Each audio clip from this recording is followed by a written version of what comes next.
decrepit mansion known only as the Withering House. Legend had it that the mansion was once a beacon of prosperity, a home to a family whose name had been eroded by time, leaving behind nothing but whispers of their existence, and a lingering curse that hung over the town like a shroud. The story begins on a rain-soaked evening, as a curious and daring writer named Eliot, seeking inspiration for his next horror masterpiece, decided to confront the legends head-on. Armed with nothing but his notepad, and an unyielding desire to uncover the truth, Eliot crossed the threshold of the Withering House, unaware of the eyes that watched from the shadows. As the door creaked closed behind him, Eliot felt an immediate shift in the air, a cold, suffocating presence that seemed to press against his chest, making each breath a struggle. The once grand hall was now a mausoleum of memories, with portraits of unsmiling ancestors peering down from cracked frames, their eyes following his every move. Driven by an invisible force, Eliot ventured deeper into the mansion, each room revealing horrors more grotesque than the last. In one chamber,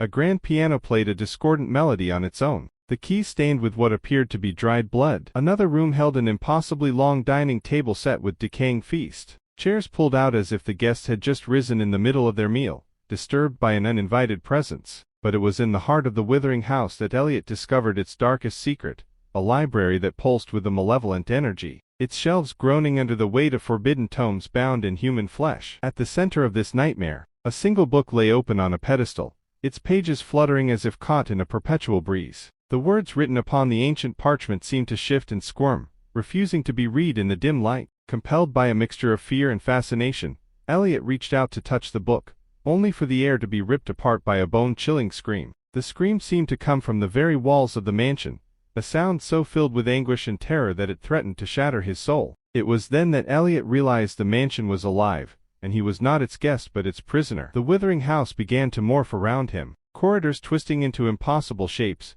trapping him in an endless labyrinth of despair. Ghostly apparitions flickered at the edge of his vision, their whispers filling his mind with tales of madness and woe. Eliot fought to maintain his sanity, scribbling notes that became more disjointed as the night wore on, his writing a testament to the horror that enveloped him. As dawn approached, the haunting ceased as abruptly as it had begun, leaving Eliot huddled in the corner of the library, clutching his notepad like a lifeline. The mansion, now silent, seemed to mock him with its calm, the horrors of the night tucked away once more in the shadows. Eliot emerged from the Withering House a changed man, his eyes haunted by what he had seen and experienced. His story, penned with a hand guided by terror, captured the essence of the mansion's curse, a chilling narrative that whispered of the thin veil between our world and the dark abyss beyond. And though he sought to share his tale, to warn others of the true horror that lay within the Withering House, he found that the words on the page had a power of their own, ensnaring the reader in a web of fear and fascination. For in the heart of that forgotten town,